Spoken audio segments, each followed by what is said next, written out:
자, 뉴욕 증시의 분위기는 조금은 어두운 가운데 관련된 이슈들 그리고 증권사 리포트에서 볼 수 있는 종목들을 함께 해봤습니다. 자, 여기에서 모닝 스탠바이를 통해서 어떤 곳으로 좀 더 집중을 해야 될지 알아보겠습니다. 오늘은 유안타 증권의 송태현 과장 자리해 주셨습니다. 과장님 어서 오십시오. 네, 안녕하세요. 네, 10월 2일 날 오시고 2주 만입니다. 그죠? 그렇습니다. 자, 근데 오셨는데 하필이면 또 미국 지수가 워낙 높긴 하지만 3대 지수가 좀 하락하면서 거래를 마쳤습니다. 어떤 배경이 있었을까요? 그러게요. 오랜만에 이제 또 이 토마토 찾았는데. 그러게요. 또 하필이면 계속적으로 잘 가던 증시가 하락이 나와가지고 아침에 조금 놀래기는 했어요. 네. 새벽에 보게 되면서 사실 야간 선물부터 아침에 일어나서 켜봤는데 야간 선물이 그때 당시에 1.2% 하락이 이미 나오기 시작을 했더라고요. 그래서 예보를 했군요. 미국이 많은 일이 일어났구나라는 걸 알게 됐고, 거기서 이제 첫 번째로 나왔던 게 이제 첫 번째 이슈에서도 다루겠지만 ASML 관련된 이슈였었어요. 그러게 말입니다. 네. 예. 그래서 관련돼서 좀 좋지 못한 흐름이 이제 나왔었다라고 보시면 될 것 같고요. 그 외에도 사실상 뭐 워낙 많이 올라갔었기 때문에 올라가는 힘 자체가 조금 붙였던 것도 사실인 것 같습니다. 그렇죠. 즉 투자 심리가 조금 무너지게 됐을 때 그런 부분을 통해서 차익 실현으로 연결될 수 있는 부분이 상당히 많았다라고 생각을 하고 있고요. 경제 지표를 보게 된다 하더라도 이제 뉴욕 연은이 발표한 이제 엠파이어 스테이트 제조업 지수 같은 경우에도 보게 되면은 전월 대비 상당히 많이 안 좋아졌잖아요. 네. 뭐 이런 부분 자체가 사실 얼마만큼이나 뭐 경기에 대해서 연착륙이 될 것인가 아니면은 경착륙이 될 것인가 여기에 대한 우려감도 충분히 불러일으킬 수 있는 부분이 되게 될 거고 뭐 그에 따라서 당연히 금리가 추가적으로 더 많이 내려갈 수 있다라는 부분도 연결을 해볼 수 있기는 하겠지만 네. 차익을 내놓기에는 충분한 자극제 역할을 할 수 있다라고 생각을 하고 있습니다. 그래서 이런 부분도 어느 정도 영향을 미쳤다라고 생각을 하고 있습니다. 보면은 그게 나쁜 것들 중심으로 이제 악재들을 좀 체크를 해 주셨고, 그와 반면에 또 실적 시즌이 도래를 했는데 사실 첫 테이프는 굉장히 긍정적으로 끊어갔고 지금 계속해서 그런 부분들을 유지하고 있습니다. 3분기 실적 상황은 또 어떻습니까? 3분기 실적은 나쁘지는 않은 것 같아요. 사실 네. 뭐 풍한계 역할을 하게 되는 금융주들의 실적이 네, 그렇죠. 지난주 금요일부터 지금까지 뭐 나쁘지 않게 계속적으로 나오고 있는데 오늘 같은 경우에 보게 되면은 금융주들이 장 전에 실적 발표를 이제 하게 되고 네. 프리마켓에서는 대부분 상승이 나왔던 부분이 있었었는데 이 상승이 나왔던 것이 되돌림 현상으로 결국은 끝나는 경우가 많았었습니다. 뭐 골드만삭스 같은 경우에도 중간에 한 3, 4%까지 상승이 나왔었는데 결국은 하락으로 끝나게 되고요. 그리고 뱅크 오브 아메리카 같은 경우에는 플러스권에서 끝나기는 했습니다만 역시나 상승폭을 대부분 되돌리는 이런 부분이 나왔고요. 네. 그리고 CT 같은 경우에는 한 5% 정도의 하락이 나오게 되면서 유독 밀렸네요. 아무래도 이러한 이제 실적 발표에 대한 부분이 있는 부분이 있었었는데 프리마켓에서부터 그렇게 강하지는 않았던 부분이 있었었거든요. 그래서 그런 부분이 조금 더 영향을 미쳤던 것이 아닌가 이렇게는 좀 생각을 해볼 수 있는 것 같고요. 이렇게 실적이 잘 나왔음에도 불구하고 밀렸다는 것은 그만큼 투자 심리가 좀 좋지 못했다는 것을 의미를 하게 될 거고 그 외에도 이제 존슨앤존스의 실적 발표라든지 아니면은 이제 유나이티드 헬스 관련돼서도 실적 발표가 나왔었는데 많이 밀렸죠. 유나이티드 헬스가 좀 많이 밀렸어요. 8% 정도에 가깝게 밀린 부분이 있었었는데 어쨌거나 실적에 관련된 본격적인 실적 시즌이 들어가게 되고 앞으로는 이번 주와 다음 주까지 해서 실적에 포커스가 맞춰지게 되면서 그 외에 다른 종목들도 투자 심리가 거기에 따라서 많이 움직이게 되는 이런 부분이 연결이 되지 않을까 이렇게 생각이 되고 있습니다. 네. 자, 그런 가운데 이제 ASML이 워낙에 분위기가 안 좋다 보니까 또 연결된 회사로서 엔비디아가 들어가 있었었는데 네. 엔비디아도 좀 많이 밀리면서 투자 심리를 많이 해쳤네요. 엔비디아 같은 경우에는 사실 뭐 ASML 이제 하락이 나오게 되면서 필라델피아 반도체가 전반적으로 좋지 못했던 부분이 있는 것도 사실이었지만 엔비디아 자체 내에서도 AMD와 함께 좋지 못한 안 좋은 소식이 나왔던 것도 사실입니다. 개별적으로. 미국 정부가 AI 관련된 반도체에 관련돼서 국가별로 수출을 할 수 있는 상한선을 결정을 하겠다라고 얘기를 했던 부분이었었는데 이것에 대한 배경을 내용을 보게 되면 결국은 미중 관련돼서 분쟁이 일어나게 되고 중국에 대한 수출을 계속적으로 막기 위한 이런 부분이 상당히 많았던 거예요. 이 중국 같은 경우에 이제 이 수입을 하는 데 있어서 중국으로 바로 수입을 할 수도 있겠지만 제3국을 통해서 수입을 할 수도 있는 부분이 있을 거잖아요. 그래서 그렇죠. 미국 같은 우회해서. 경우에는 지금 현재도 한 40개 국가의 정도의 이제 수출에 대해서 일부 이제 허가를 받게 하는 이런 부분을 가지고 있었던 부분이 있었었는데 이러한 부분을 조금 더 강하게 하겠다라고 얘기를 했던 부분이 있었었고 그리고 이 관련돼서 특정 지역에 대해서 조금 더 말을 많이 했던 것이 있었었는데 네. 그것이 바로 중동 지역입니다. 그런데 얼마 전 보게 되면은 엔비디아가 사실상 중동 쪽에 이제 수출에 대한 부분이 더욱더 많이 늘어나게 되면서 실적이 좋아지고 있다. 이런 뉴스 플로우가 있었잖아요. 예. 그러한 점에 있어서 그렇게 됐을 때는 이 엔비디아라는 게 이 실적이 조금은 깎일 수 있는 부분이 생길 수 있지 않을까? 이런 우려감이 나올 수밖에 없다는 거죠. 그래서 엔비디아 같은 경우에도 한 4에서 한 5% 정도의 하락이 이루어진 것이 아닌가라고 생각을 해볼 수 있는 것 같고 어쨌거나 전반적으로 이렇게 반도체 관련된 종목군들이 좋지 못한 흐름이 나왔기 때문에 국내 증시에 있어서도 썩 좋은 흐름 나올 수 있기가 어렵다라고 생각이 되고 있습니다. 미국 증시는 그나마 올랐다가 살짝 조정받는다라고도 해석을 해볼 수가 있겠지만 이렇게 악재가 국내 시장 입장에서는 그닥 좋은 그러니까 높지 않기 때문에 지수상 안 좋을 것 같기도 합니다. 어제 국내 증시는 그래도 세지는 하지만 나쁘지 않았다 정도인데 어떻게 파악하십니까? 지수만 놓고 봤을 때는 말씀하신 것처럼 그렇다고 생각을 하고 있어요. 네네. 하지만 글쎄요. 이 섹터 종목별로 봤을 때는 생각보다는 까다로웠던 시장이었었거든요. 까다롭다군요. 네. 네.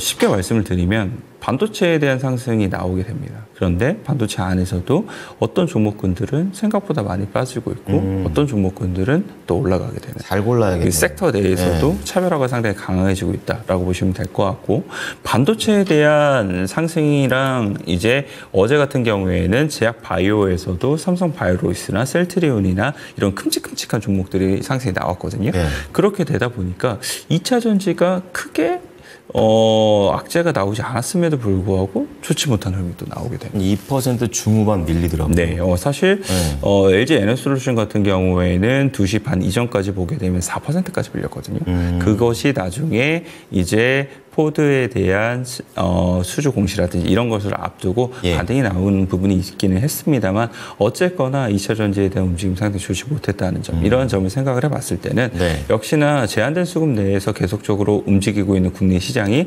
하나의 섹터가 강하게 움직였을 때는 결국은 나머지 섹터가 조금 죽게 되는 이런 현상이 계속적으로 일어날 수밖에 없는 것이 아닌가라고 생각을 해볼 수 있는 것 같고요.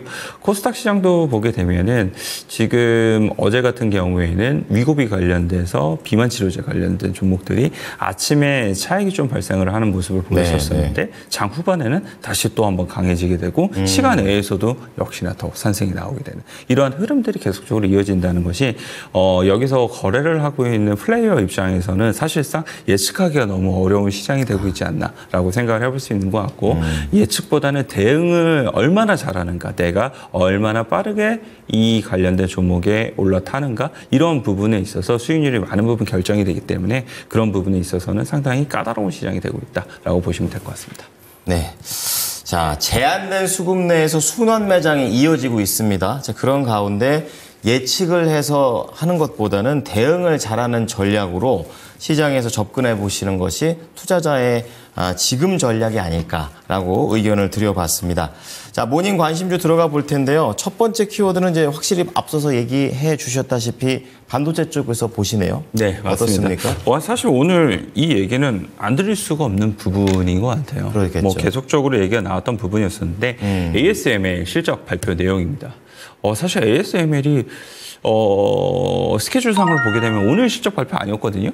그러니까 유출됐다라는 말이 나오잖아요. 네, 기술적인 실수로 인해서 홈페이지에 먼저 게재가 됐다가 삭제가 되었다. 그런데 그 실적의 가이던스가 좋지 못했다. 뭐 이게 이제 주된 내용이잖아요. 네, 그런 부분에서 보게 되면은 이게 사실상 내일 일어나야 될 일이었었는데 조금 더 빨리 당겨졌던 부분이 있네라고 이제 좀 생각을 해볼 수 있는 것 같고 그런 부분에 있어서도 가이던스가 조금 충격적인 긍정적이었던 부분이 있었었는데 수주에 대한 부분이 상당히 좋지 못한 부분이 있었었어요. 그렇죠. 그런데 이 UBS라든지 제프리스에서는 3분기에 대한 수주가 TSMC라든지 삼성전자가 많은 부분 발주를 내려서 훨씬 더 수주의 양이 늘어났을 것이라고 기대하고 있었거든요. 완전 깨는 거네요. 그 부분이 이제 충격적으로 다가오게 되면서 이런 급락을 만들어낸 것이 아닌가라고 좀 생각을 해볼 수 있는 것 같고요. 네. 반대로 모건 스탠리 쪽에서는 이 ASML 관련돼서 기대치를 계속 낮춰야 된다라고 얘기를 좀 했던 부분이 있었습니다.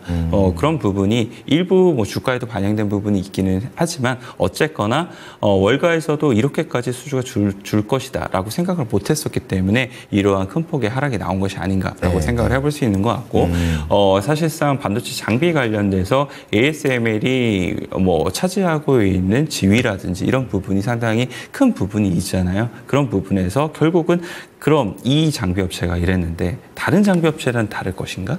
라는 그렇죠. 합리적인 의심을 해볼 수가 있게 될 거잖아요. 안 좋은 게 확산됐군요. 네, 그렇게 되었기 때문에 사실상 엔비디아라든지 AMD라든지 아니면 TSMC라든지 마이크론 테크놀로지는 사실상 많이 빠져서 5% 정도가 빠졌는데 네. 이제 장비 업체들은 두 자릿수 이상 빠지게 되는 이러한 모습이 나왔습니다. 그래서 어플라이드 머티리얼즈라든지 아니면 렐리서치 같은 경우에는 둘 다 10% 넘게 하락이 나왔거든요. 그만큼 이러한 투자 심리를 자극할 수 있는 부분 그리고 관련된 종목들이 주가의 상승이 일정 부분 나왔었기 때문에 이런 부분에서 다시 되돌림 현상이 나올 수 있다. 이런 점을 생각을 해봤을 때 국내에 있는 반도체는 어떨 것인가 이런 점에서 생각해봤을 때는 역시나 좋지 못할 가능성이 높다라고 보시면 될 것 같아요. 마이크론 테크놀로지가 한 3% 정도의 하락이 나왔다는 점을 생각을 해보게 되면 SK 하이닉스도 역시나 되돌림이 한 4% 정도의 개파락으로 출발할 가능성이 상당히 있어 보이고요. 다시 한 번 더 삼성전자는 6만 원을 깨고 5만 원권에서 시작할 가능성이 있어 보이는데 네. 어쨌거나 삼성전자 같은 경우에는 락바텀에 대한 부분에 대한 인식은 상당히 시장에서 많아지고 있습니다.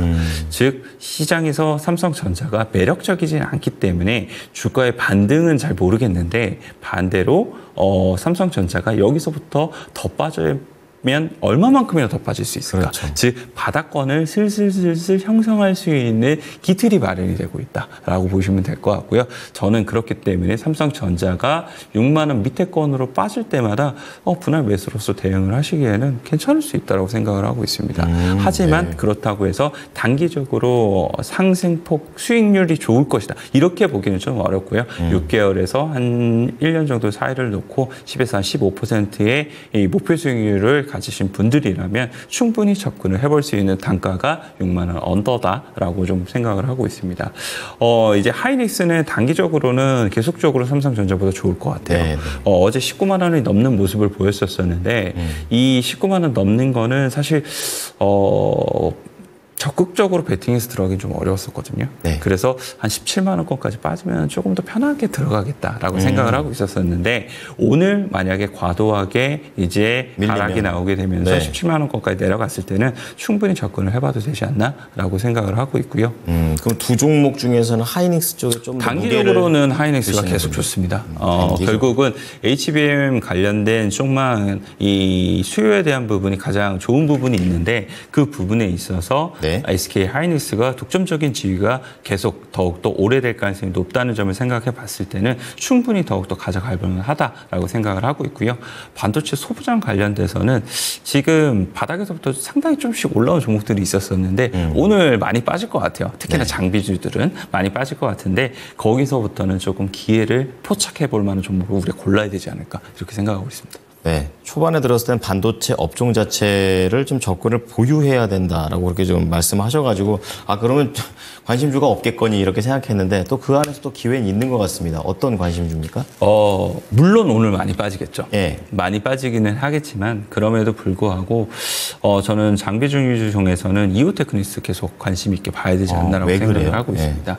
3분기 실적부터 실적의 턴어라운드가 보일 것으로 예상이 되고 있어요. 물론 3분기 실적 자체가 컨센서스를 상회치가 높다거나 뭐 그렇지는 않을 겁니다. 부합하거나 하회할 가능성이 있기는 한데 네. 2분기보다는 좋아지기 시작을 하게 될 거고요. 그리고 2025년도에 실적의 컨센서스를 보게 되면 다른 업체들 대비했을 때보다 훨씬 더 빨라질 수 있는 부분이 있게 되는데 이 이오테크닉스가 하는 장비가 사실 레이저 장비잖아요. 그렇죠. 이 레이저 장비가 결국은 선단 공정에 더욱더 많은 부분 활용이 될 가능성이 높고요. HBM 관련돼서도 이 이오테크닉스의 레이저 장비가 채택될 가능성이 상당히 높다라고 얘기를 하고 있습니다. 그렇게 되면은 삼성전자라든지 아니면은 SK 하이닉스, 물론 SK 하이닉스 쪽보다는 삼성전자 쪽으로 들어갈 가능성이 상당히 높기는 하겠지만 내년도에 수주에 대한 부분이 삼성전자가 HBM을 진입을 했을 때는 이오테크닉스가 가져갈 수 있는 부분이 상당히 많다라고 시장에서는 바라보고 있는 거고요. 네. 그런 관점에서 생각을 해봤을 때는 오늘 하락폭이 컸을 때 충분히 조금씩 매입해서 들어갈 수 있을 만한 종목이 되지 않을까 이렇게 생각을 하고 있습니다. 최근에 그래도 완만하게 올라왔었는데 목표가 얼마나 보십니까? 일단 오늘 되돌림이 나오게 되면서 16만 원권으로 내려갈 것 같아요. 16만 원권으로 내려갈 것 같은데 일단은 1차적인 목표가는 21만 원 선까지 생각을 하고 있고요. 만약 2025년도에 정말 수주에 대한 모멘트가 현실화됐을 때에는 그거는 다른 문제라고 완전히 생각을 하고 있습니다. 그래서 그 부분 이상도 생각을 하고 있으니까 일단은 단기적으로는 21만 원 생각하자라고 말씀드리도록 하겠습니다. 네, 자 ASML과 관련해서 그 안에서 한번 찾아봤습니다. 이오테크닉스입니다. 자, 두 번째 키워드부터는 조금 더 핵심만 간략하게 들어가 보겠습니다. 어디인가요? 아까 말씀을 잠깐 드렸던 부분이 있었었는데 LG 에너솔루션이 이 시장 끝나고 나서 포드한테 공급 계약 공시가 나왔던 부분이 있었습니다. 포드 관련돼서 수주 공시가 나왔는데 하나 기준으로는 전년도 이제 셀 가격 기준으로 봤을 때 13조 정도의 이 물량이다라고 보시면 될 것 같고요. 물론 이 물량 자체가 바로 시작을 하는 건 아닙니다. 2026년도, 2027년도에 대한 물량이기 때문에 바로 이것이 실적으로 연동이 된다라고 보기에 좀 어려울 수 있는 부분이 있기는 하겠지만 그럼에도 불구하고 수주에 대한 물량 자체를 요즘 계속 전기차 캐즘 때문에 문제가 되고 있는 상황 속에서 늘리고 있다는 건 긍정적이지 않나라고 생각을 해볼 수 있는 것 같고요. 그리고 7월 달에 LFP 관련돼서 르노한테 이제 수주를 받았던 부분이 있었었고 그리고 얼마 전에 벤츠한테 이제 수주를 했었잖아요. 그리고 나서 이제 포드한테 수주를 하게 되는데 이 포드한테 수주하는 지금 배터리를 보게 되면은 이 미드 하이 니켈에 대한 부분이거든요. 그러면은 하이 니켈 대비했을 때는 확실히 판단가는 10에서 한 20% 빠질 수 있는 부분이 있기는 하겠지만 포트폴리오 관점에서 봤을 때 하이 니켈만 하는 이제 배터리 회사가 아니라 LFP도 하고 미드 니켈도 하고 하이 니켈도 하게 되는 조금 더 내가 이 고객사의 입맛에 맞춰줄 수 있게 되는 이런 부분을 가져갈 수 있다라고 좀 보시면 될 것 같아요. 그래서 이러한 부분이 결국은 2차 전지가 어제는 좀 어려웠지만 오늘 반도체가 어려워졌을 때 수급의 이동이 2차 전지로 나올 수 있는 발현될 수 있는 부분이 생기지 않을까라는 기대감을 가져볼 수 있는 부분이 될 것 같고요. 실적적인 측면에서 보게 되면은 LG 에너솔루션이 3분기 때 실적이 컨센서스를 상회했어요. 뭐 이견은 있을 수는 있을 것 같습니다. 텍스 크레딧이 빼게 되면 적자를 지속을 하고 있기 때문에 그런 부분에 있어서는 아직도 갈 길이 먼 것이 아니냐라고 말씀을 하실 수도 있는 부분이 있기는 하겠지만 그럼에도 불구하고 GM 대비 GM의 이 중대형차 관련돼서 배터리가 계속적으로 잘 출하가 되느냐 이런 우려가 높았었는데 그런 우려 대비는 생각보다 잘 나갔다라는 평가를 받고 있고요. 아까 말씀을 드린 것처럼 벤츠 관련돼서 수주를 추가적으로 하게 되는 부분 그리고 10월 28일 날 이제 컨퍼런스 콜을 진행을 하게 되는데 얼마만큼이나 시장 상황이라든지 이런 부분이 바닥을 통과하고 있는가 이 부분만 확인이 되게 되면은 추가적인 움직임이 나올 수 있지 않을까 이렇게 생각을 하고 있습니다. 어제 이제 한번 가라앉았다가 끝에 가서 간신히 좀 선방을 좀 하고서 끝났습니다. 지금 그래도 어쨌든 레벨업이 되어 있는 상태의 가격대에서 횡보를 하고 있는데 목표가는 어느 정도까지 보십니까? 목표가는 일단 전 고점이 44만 원 선이에요. 그래서 44만 원까지 뭐 짧게 보고요. 그리고 나서 아까 말씀을 드린 것처럼 진짜 업황의 턴어라운드가 보다 더 본격화되는 이런 부분이 있게 되면 그때는 조금 더 목표 주가를 상향할 수 있을 것 같습니다. 네, 우선은 다 빠른 대응들을 말씀을 해주시네요. 마지막으로 관심주는 어디에 있으십니까? 실적에 대한 모멘트가 있을 수 있을 만한 종목에서 갖고 왔고요. 네. 실리콘2 가지고 왔습니다. 화장품 수출 쪽에 관심을 두시는군요. 아무래도 네. 이 실적 시즌이다 보니까 네. 실적 관련돼서 조금 더 잘 나올 수 있는, 그리고 3분기도 좋겠지만 4분기 때 실적이 조금 더 잘 나올 수 있는 이러한 종목군들에서 생각을 해봤다라고 보시면 될 것 같고요. 사실 화장품 관련된 종목들이 요즘 주가의 조정을 받았던 부분이 있었습니다. 워낙 미국 수출 관련된 종목들에 대한 눈높이가 높았었는데 그쵸. 이 눈높이 대비 구글의 트렌드라든지 아마존의 판매 순위가 조금 낮춰지기 시작을 하게 되면서 조정을 함께 받았던 부분이 있었었는데 네. 아까 말씀드린 것처럼 3분기 실적 시즌이 이제 돌입을 하게 되고 실리콘2 같은 경우에는 다른 화장품 회사 혹은 유통회사 대비 실적이 그래도 견조하게 나올 수 있을 만한 종목이 될 수 있을 테니까 그런 부분에서 실적의 모먼트를 기대해 볼 수 있는 부분이 있지 않을까라고 생각을 하고 있고요. 네. 4분기 때는 이제 미국에서 본격적인 소비 시즌에 돌입을 하게 되잖아요. 그렇죠. 그런 부분에 있어서 3분기 실적을 보다 더 뛰어넘을 수 있는 4분기가 실리콘2에서 나올 수 있을 테니까 그런 관점에서 봤을 때는 다시 한 번 더 전 고점에 대한 트라이가 가능해 보이지 않을까 이렇게 생각을 하고 있습니다. 네. 자, 실리콘2도 한번 레벨업을 한 이후에 계속 횡보를 하는데 그 횡보 구간이 좀 길어지고 있는 그런 상황이잖아요. 41,000원대입니다. 어느 정도의 목표가를 보십니까? 목표가는 아까 말씀드린 것처럼 전고점 트라이까지 한번 볼 것 같아요. 그래서 목표가를 전고점까지 말씀드리도록 하겠습니다. 자, 목표가 최근에 가장 높았던 게 48,550원입니다. 그 정도의 목표가를 함께 말씀을 좀 해주셨습니다. 자, 우선 오늘 세 가지 종목 공개됐는데요. 정리를 좀 해드리겠습니다. 첫 번째는 ASML과 관련해서 오늘 반도체가 살짝 부진할 수 있다라는 전망과 함께 이오테크닉스가 되겠습니다.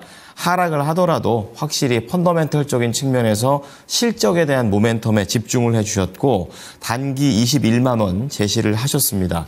두 번째는 전기차 배터리 쪽에서 호재가 좀 나온 부분이 있죠. LG 에너지 솔루션, 다양화되고 있는 포트폴리오와 관련된 내용도 있고 또 보고 가야 될 게 컨퍼런스 콜 예정되어 있기 때문에 업황 어떤지까지 좀 같이 좀 보셔야겠습니다. 단기 관점에서 44만 원이고요.